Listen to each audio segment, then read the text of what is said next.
Hello everyone. Geez, I wish I had that effect on my children when I walk in a room, so it'd be great. Great to see you all. Thanks for joining me tonight. Great to have you. There are some seats at the front if you want to come forward, you know. I don't bite. Yeah.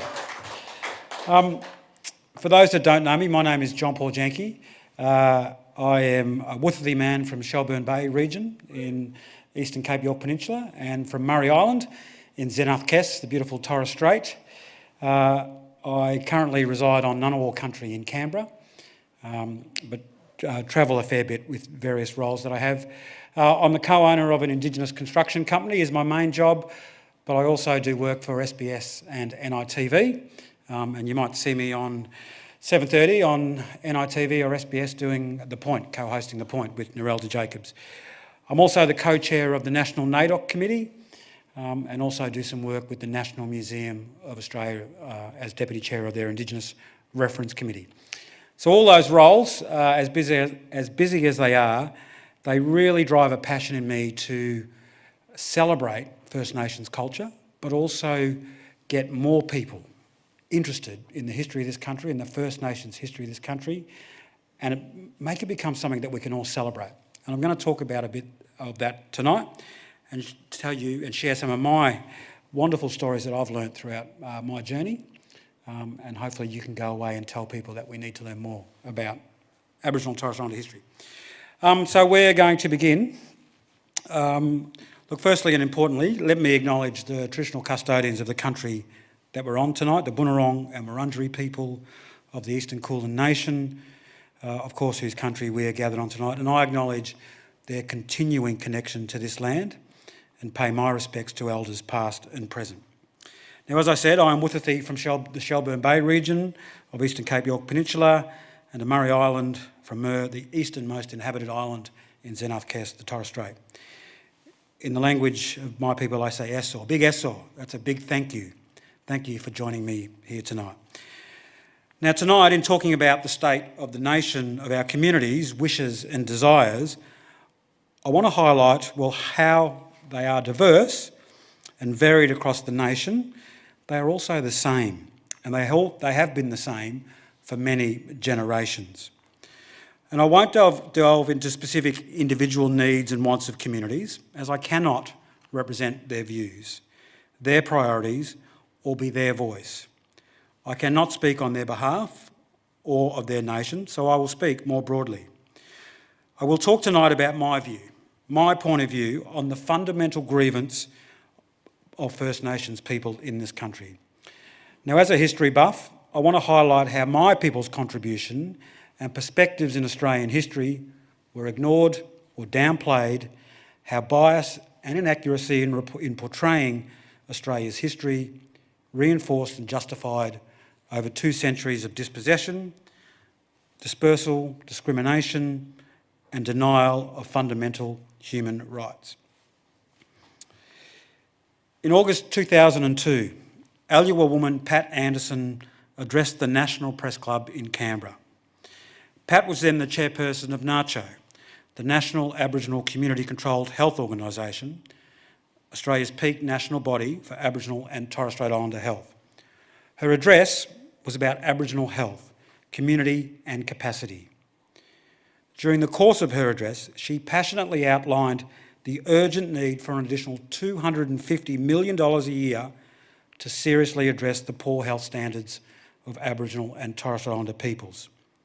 She called the status of Aboriginal health then a national shame. Now, Pat began her speech by telling this story. It's about an old man from the top end of Australia, she said.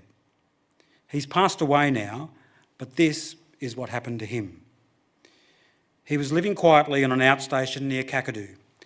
One day, some government workers drove up in their 4-wheel drive while the old man was sitting out the front of his tin shed. He got up and introduced himself, showed them around a bit, and as they were leaving, they asked him if there was anything he needed.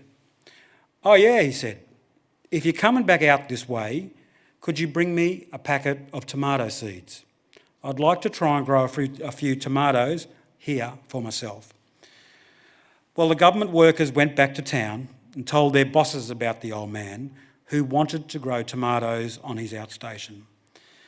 And their bosses told their bosses, and so on. After a while, the old man is sitting out the front of his outstation as before, and all these people start arriving. Geologists come and start taking soil and rock samples. Meteorologists arrive with all sorts of gadgets to measure wind speed and rainfall.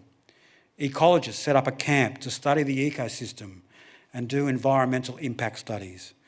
Agronomists arrive and do feasibility studies of market gardens in the tropics. All the while, the old man sits at the front of his tin shed, watching all this entertaining activity. Eventually, after several months, one of the scientists comes up to him and says, "How are you going?"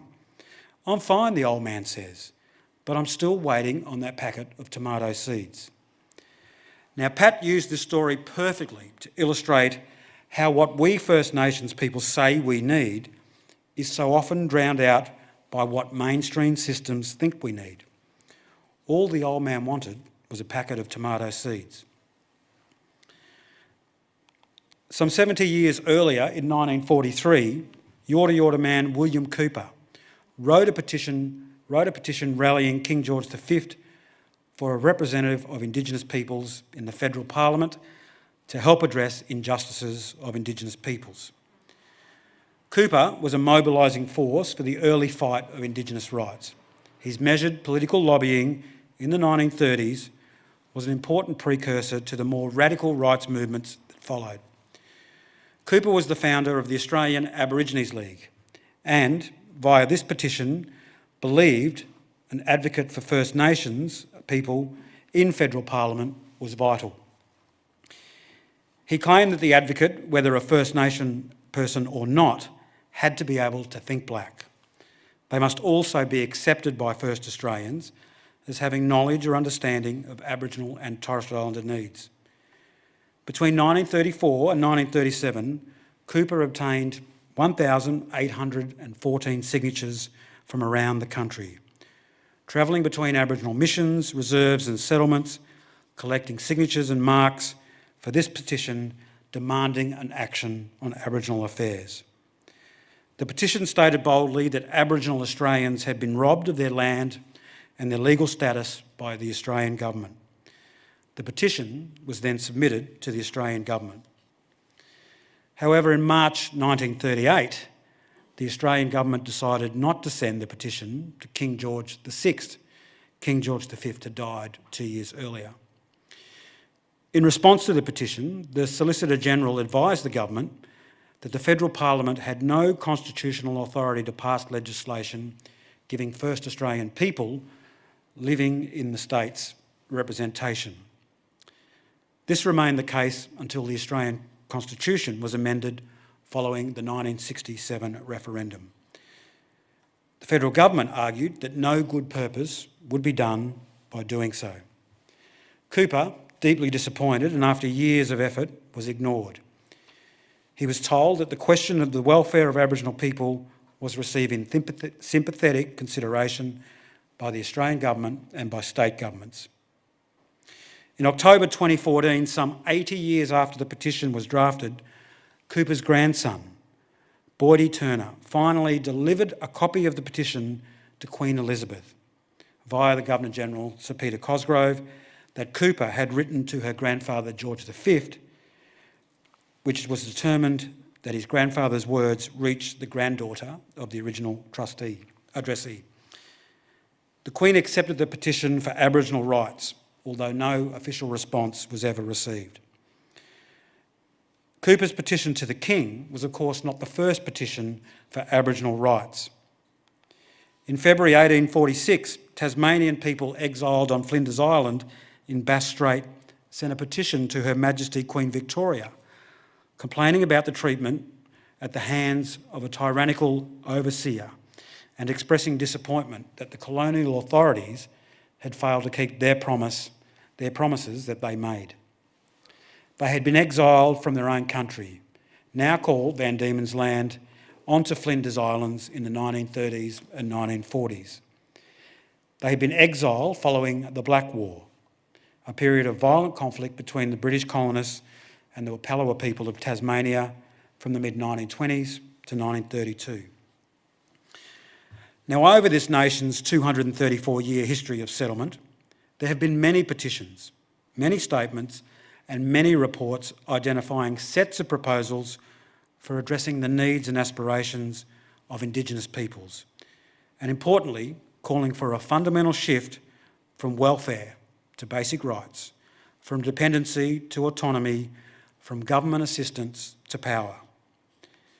In 1979, the former National Aboriginal Conference, a national organisation established by the Australian government following the 1967 referendum, was to represent Indigenous Australians. It developed and published a set of proposals for addressing the needs and desires of Indigenous people. Our nations and communities continue to highlight their needs and aspirations.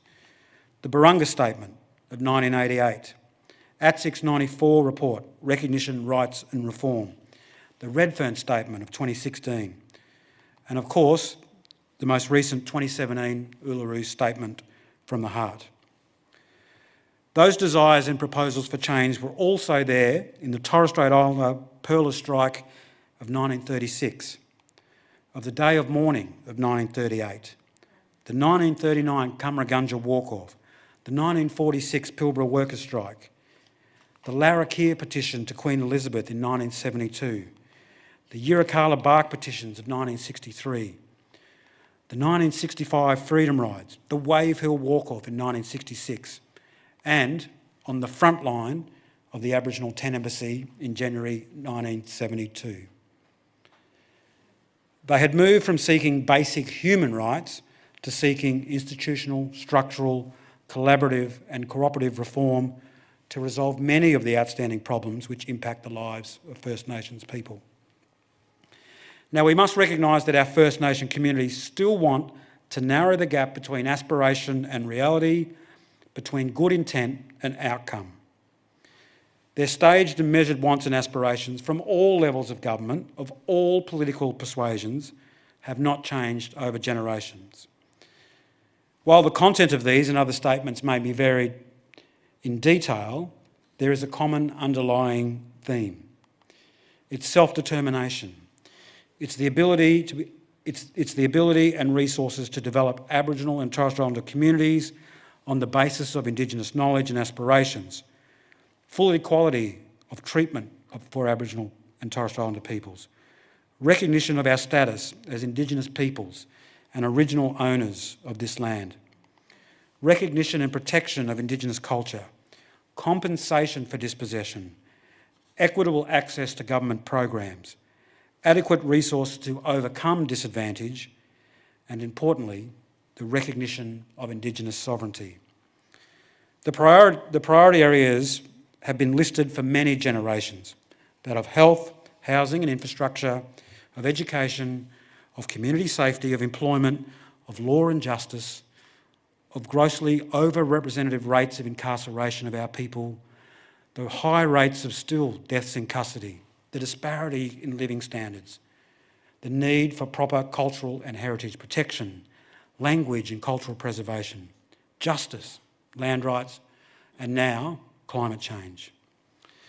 And sadly, for some of our communities right now who have lost sons at the hands of police and other authorities, justice never arrives.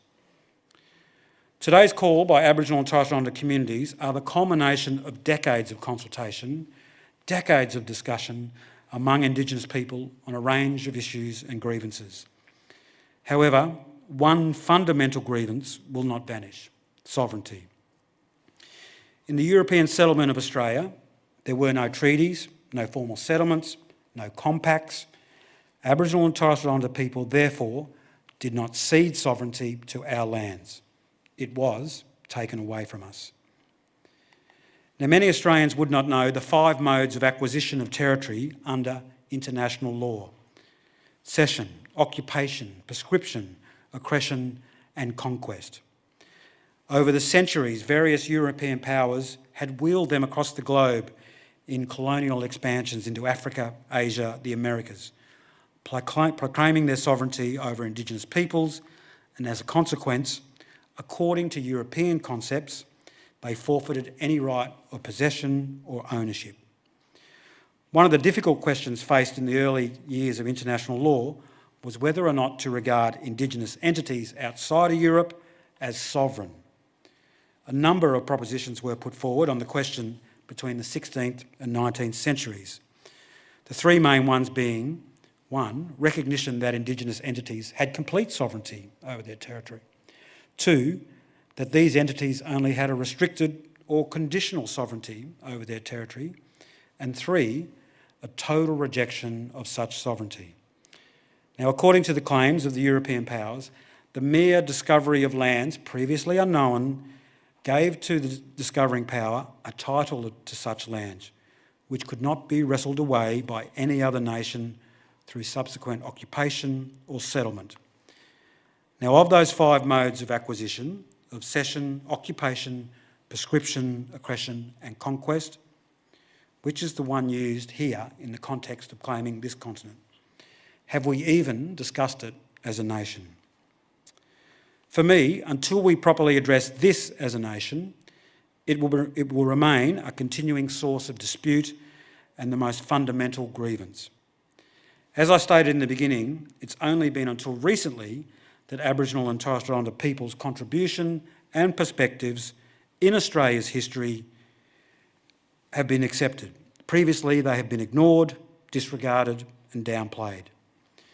Bias and inaccuracy in portraying Australia's history reinforced and justified over 2 centuries of that dispossession, of dispersal, of discrimination and, sadly, the denial of our human rights. For me, when we tell the story of us, the story of this nation, the story of us is about the history of us.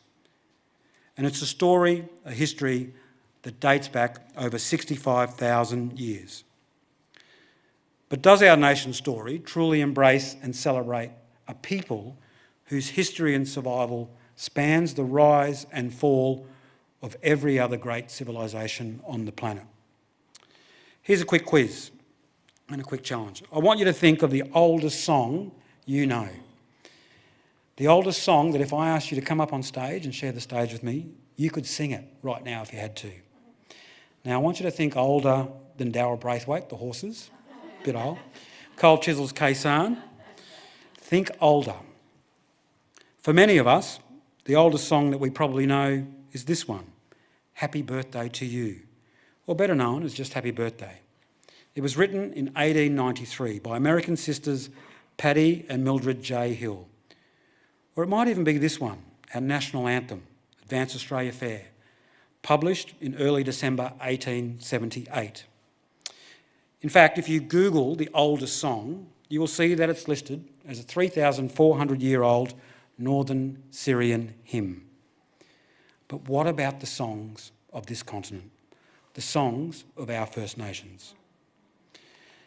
Now, back in 1977, NASA launched 2 spacecraft, Voyager 1 and Voyager 2, and their mission was to study our outer solar system. In 2012, Voyager 1 entered what they call interstellar space, after a 35-year journey, thus becoming the furthest man-made object from this planet and the first to leave our solar system.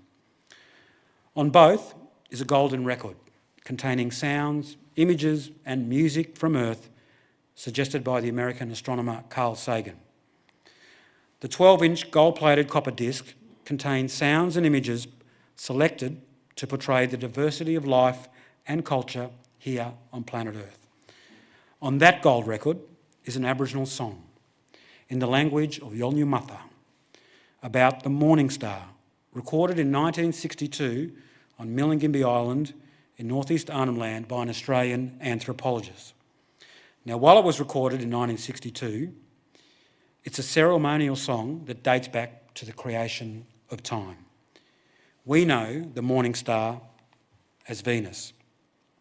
For the Yolngu people, the planet Venus is Banumberra. The Morning Star ceremony tells how she guided 3 ancestral beings who came across the sea from the east in the dreaming, naming and creating animals and lands as they crossed the shoreline and continued travelling westward across the country. It is celebrated in song, in language and in dance. The Yolngu people communicate with their ancestors with the help of Banambear. When Banambear rises a few hours before dawn, she is said to trail a faint rope behind her, along which messages are sent with the aid of these morning star poles. It is this rope that prevents her from ever moving away from the sun. Now, the Morning Star ceremony of North East Arnhem Land tells us 2 important things. One is that Yolngu people had already observed that Venus never strays far from the sun, which they explain in the terms of the rope binding the 2 bodies together. It's a bond that Isaac Newton would later call gravity. The other is that the Morning Star ceremony has to be planned well in advance, since Venus only rises a few hours before dawn at only certain times of the year, and that varies year to year. In fact, it's some 584 days. So the Yolngu people had also tracked the complex motion of Venus well enough to predict when to hold the Morning Star ceremony. Now, the ultimate hope of those gold records on Voyager 1 and Voyager 2 were that they were intended to communicate a story of our world to extraterrestrial life. The records contained a map of our solar system. It contained instructions of how to make a record player, to play that record, and it is hoped that those records be an invitation to anyone who found them to visit planet Earth. It's an invitation in an Australian language, Yolngu Matha, that is tens of thousands of years old. Sadly though, Indigenous songs, like our history, are not considered Australian songs. We are taught that the story of Australia starts here in 1770 with this man, James Cook, who undertook 3 epic voyages, mapping and charting and claiming the Pacific for the British Empire. Now, Cook, of course, had originally been sent to the South Pacific to observe the transit of Venus at Tahiti, and by doing so would accurately measure the size of the solar system. Now, despite being of different races and of different eras, Cook and I have quite a few things in common. We both love the sea. Obviously, he as a navigator and explorer, and me as a saltwater man from Mer Island or Wutherthi country on the coast. But critically, both of us in our formative years weren't taught much about Aboriginal and Torres Strait Islander peoples, their history, their cultures and their lifestyles. For Cook, Indigenous Australians were unknown and invisible. And for me, during my years of academic life, it was the same.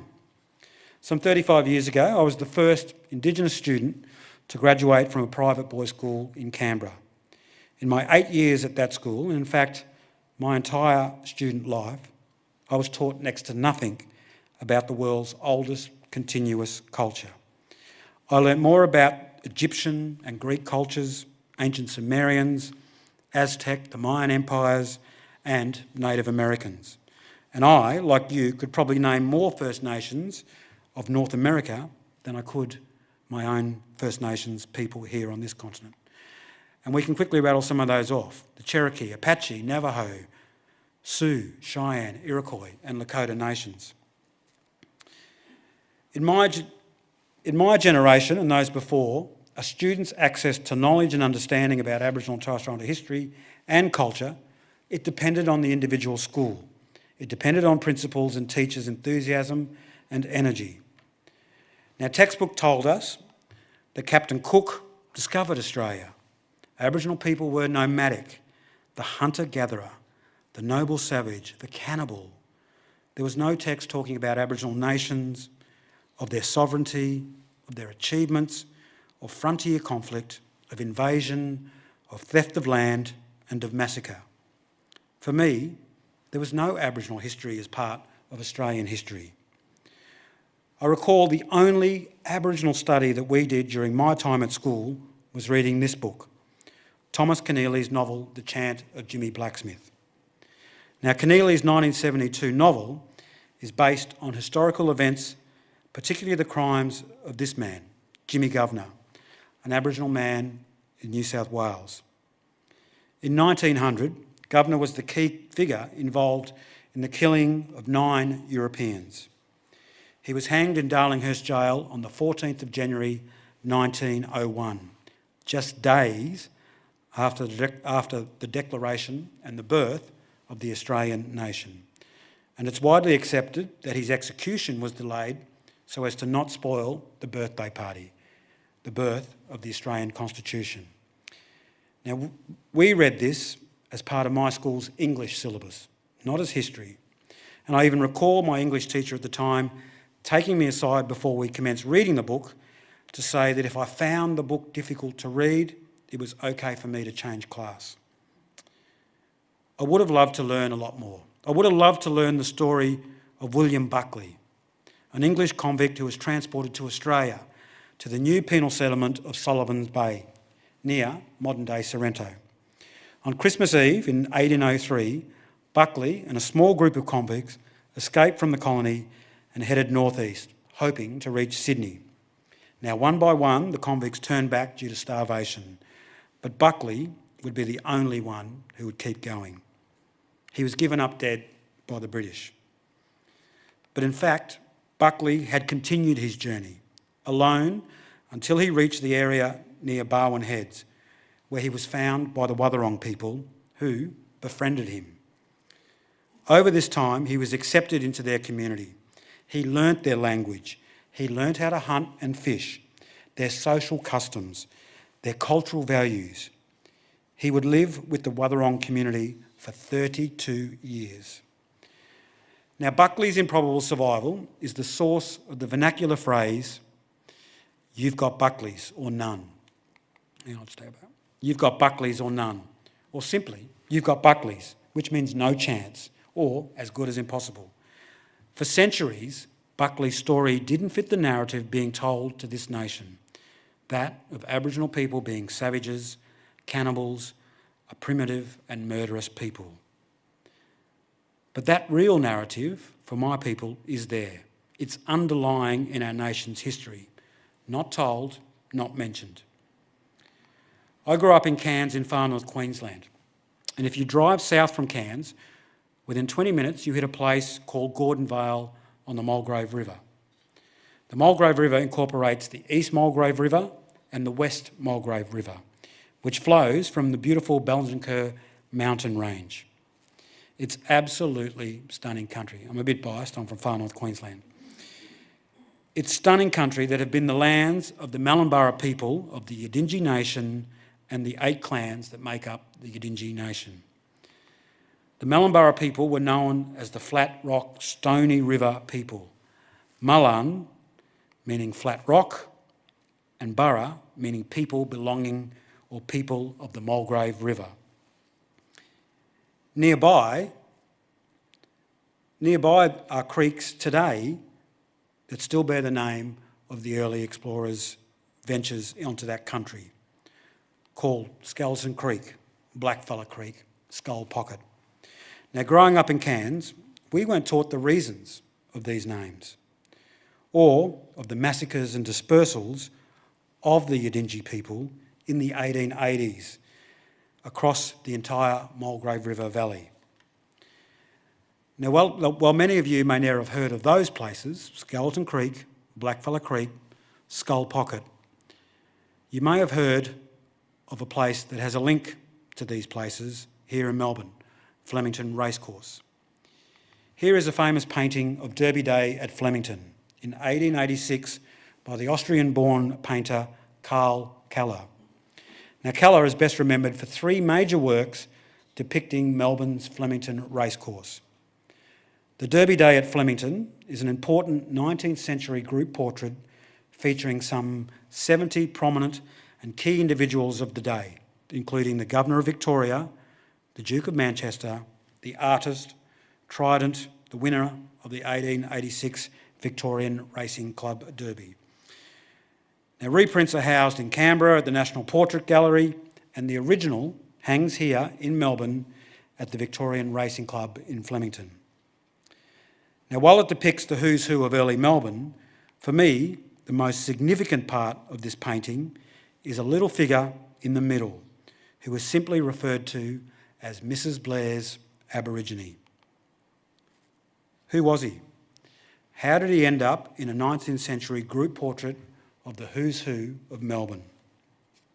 His name was Larney Mulgrave Blair.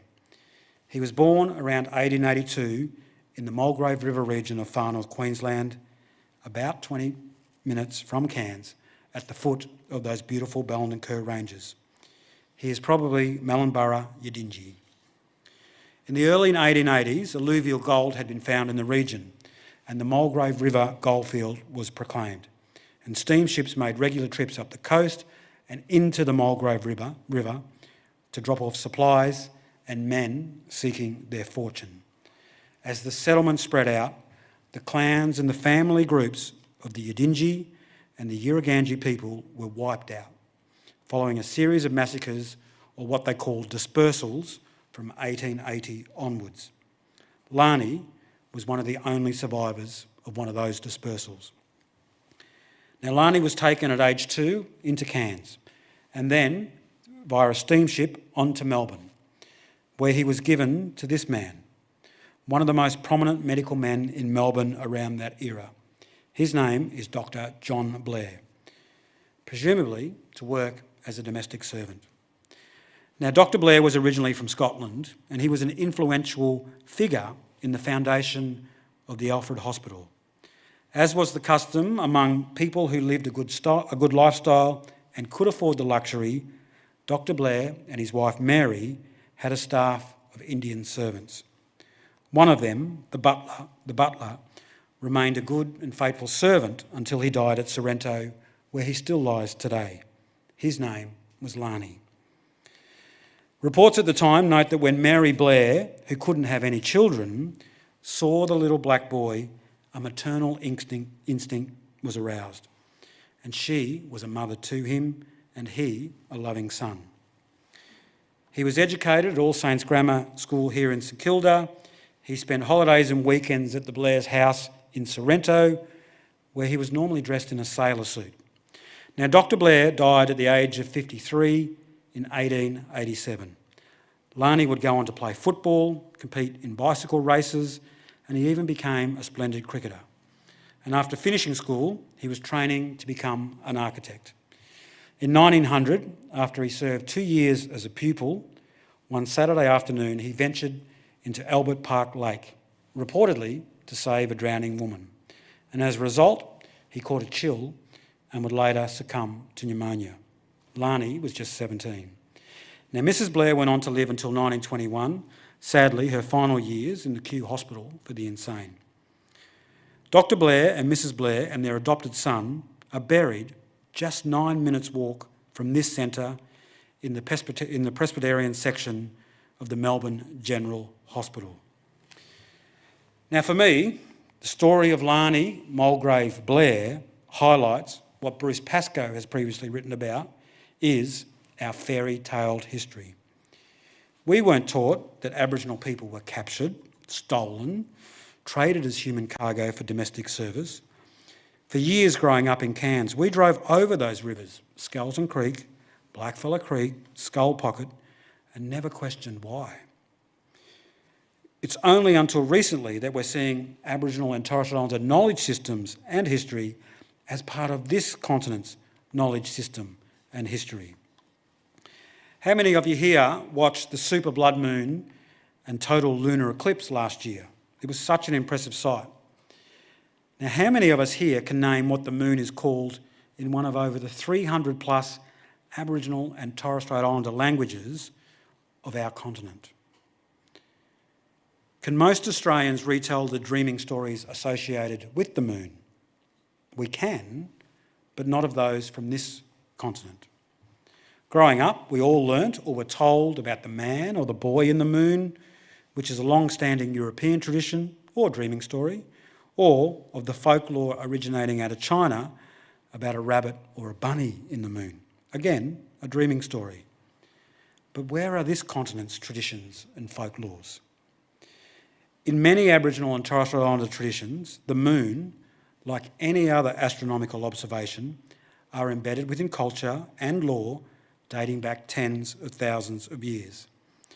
Coastal people linked lunar phases to the different tides and incorporated this into their knowledge systems and practices. It informed knowledge on hunting, on fishing and agricultural practices. In fact, in many nations, the word for month and moon are the same, or they are closely linked. For example, the word Meb in Miriamar language of Eastern Torres Strait means moon and month, explaining how the moon completes a cycle over the course of a month. Miriam called the lunar eclipse Mebdimbi, which translates to covered moon. In the Darug language of the Sydney region, the moon is called Yadna. In Yolngu traditions of the coastal northeast Arnhem Land of the Northern Territory, Nalingdi is the moon man. Gamilaroi people of New South Wales call the moon Gillay, and they know when they observe a hazy halo around the moon with no visible stars, they know the air is humid and rain is coming. In the Tiwi Islands north of Darwin, Japara is the moon man. Now, each language group across Australia had many dreaming stories about the moon, describing this continent's intangible relationship between the moon, the sun and the earth. But yet, we continue to tell our kids of the man or rabbit in the moon.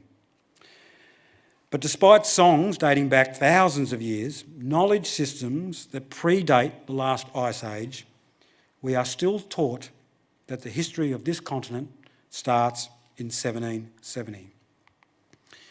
Why doesn't the history of Australia start with some of the 36 or more first contacts of this continent by Europeans before Captain Cook's arrival in 1770, and many of them resulting in the significant charting of our coastlines? How many Australians know of this map from 1644, drawn from the voyages of Abel Tasman during his two separate voyages in 1642 and 1644? Or this map, made in 1744 by the English map engraver Emmanuel Bowen, which was used by Cook on the Endeavour. It was the first English map only showing Australia. Now, how many of us in this country know that Cook also had this chart on the Endeavour, which showed that there was a strait between the north of Australia and New Guinea? Now, while knowledge of these maps is important, we actually can't respect these maps without knowing this map. This is all part of our history. These are just some of the 300 plus nations that were here prior to 1770.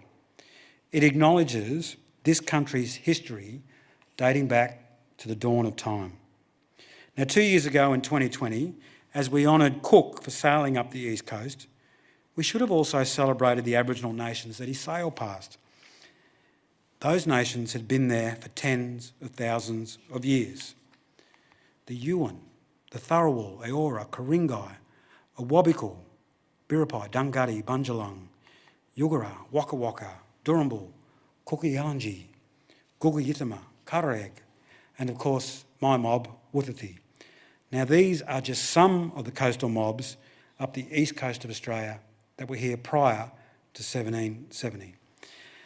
Now, back in 2020, we had a $50 million celebration for Cook's 250th anniversary of his arrival and his discovery of Australia.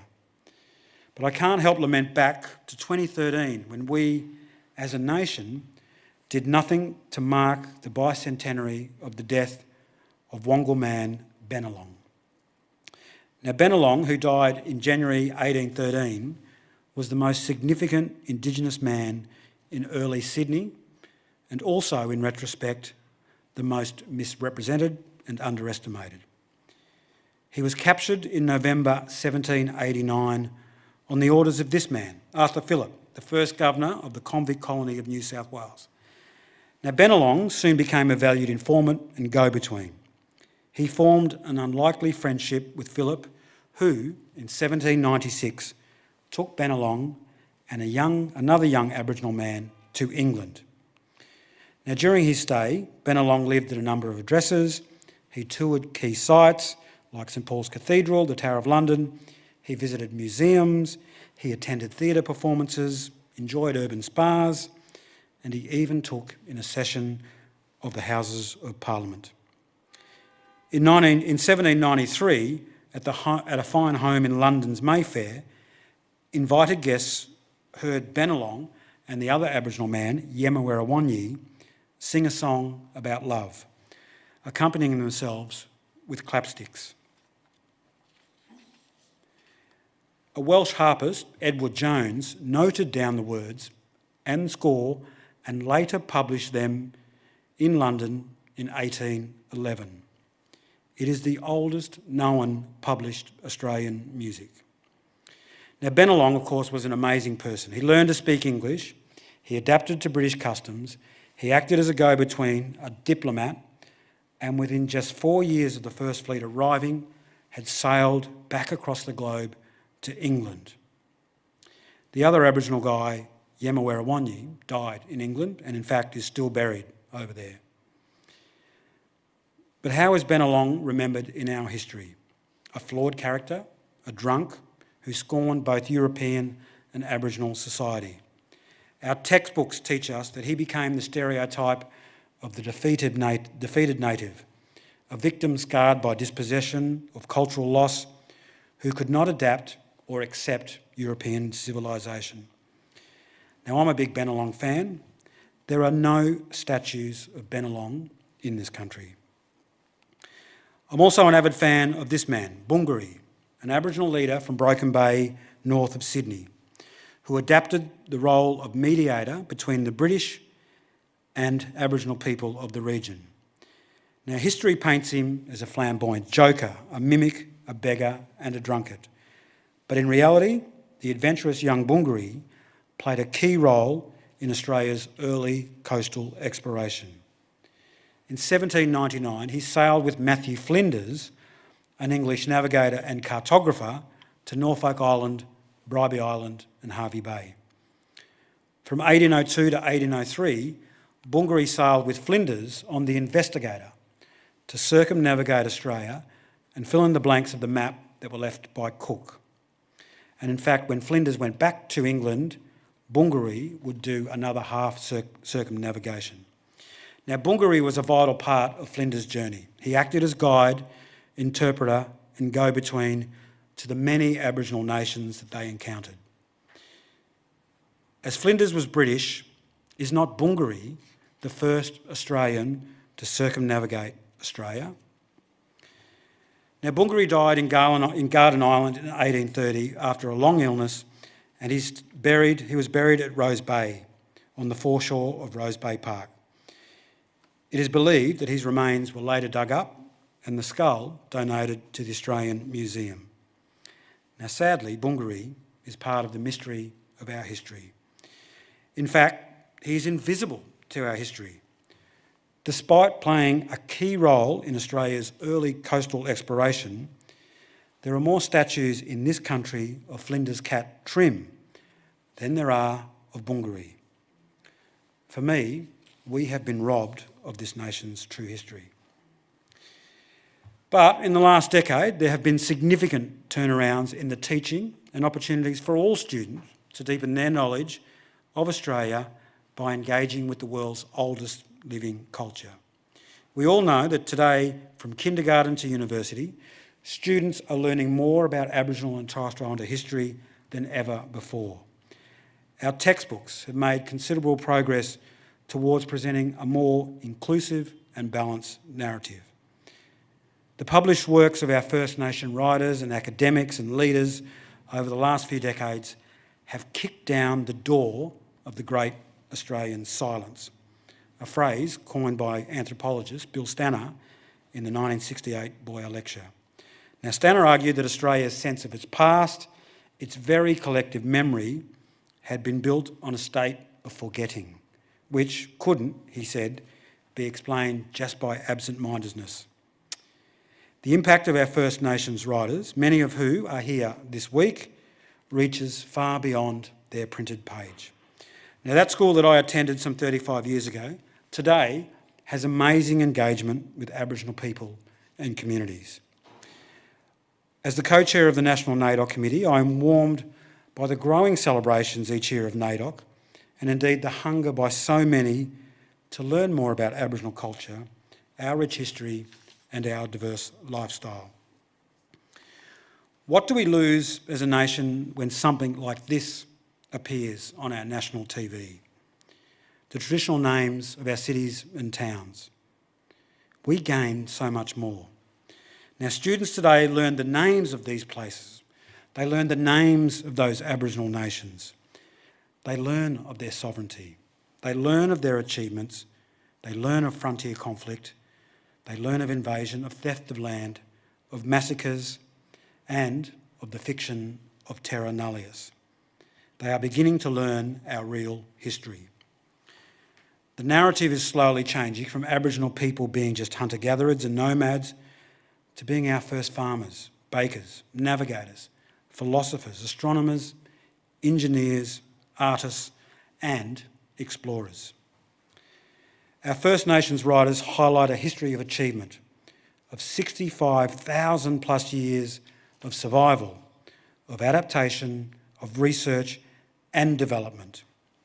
Also of 234 years of conflict, of segregation, of racism, of pain, of struggle, of extinguishment of our rights and of current and historical injustices. Now, the aspirations of our community, which are still the same as those that were dealt with at first contact, whether it's highlighted in the brilliant works of our black writers or scholars, or in the Uluru Statement, or the Barunga Statement, or the Yirrkala Bark petitions, or even William Cooper's petition of 1937, they're all seeking the same: of a voice, of recognition of our sovereignty, recognition of Indigenous peoples as the original owners of this land and of the particular rights that are associated with that status, and of the truth, of the real truth of our nation's history and identity. It's about the recognition of the unique place of Aboriginal and Torres Strait Islander people in Australian history and society today. Now, I find it mind-blowing. The planet Venus connects the Yolngu, it connects James Cook, and it also collects our search for future extraterrestrial life. It connects us across 65,000 plus years of this nation's history. That spans the rise and fall of every other great civilisation on the planet. Is that not something that all Australians should acknowledge? Is that not something that all Australians should celebrate?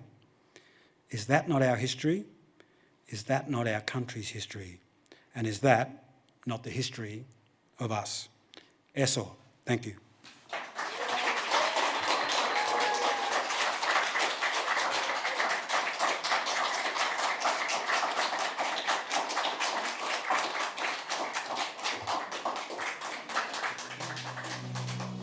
Thank you very much. Thank you for coming along tonight. And of course, I'm going to do a pitch here for the festival.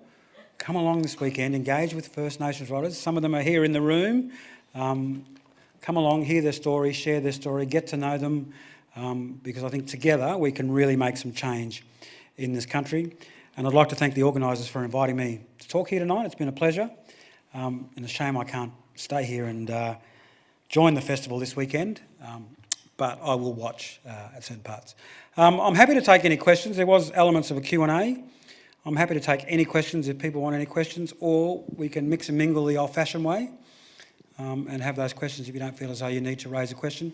There is a mic circulating, so if you feel as though you want to make a question or have a statement, the floor is yours.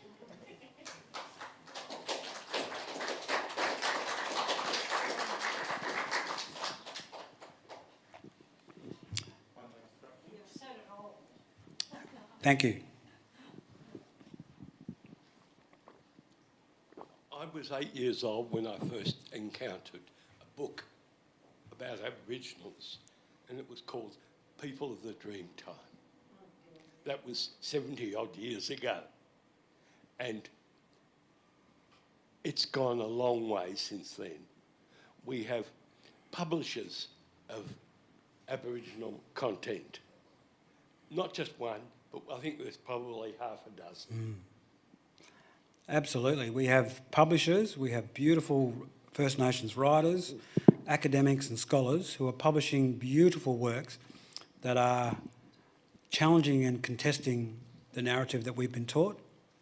And I think they're doing it in a way that in some will upset the apple cart, but in others will be an invitation to learn the true history of this country. And I think, for me, that's the one thing that's holding us back.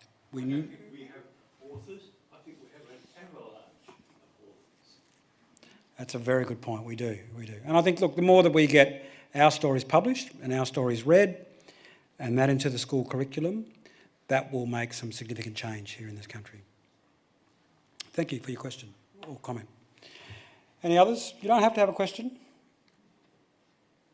All right. Thank you very much for coming along tonight. Thank you. I know we're all busy people, but thank you. It's been a pleasure. I'm happy to have a conversation on the floor if you want, but thank you.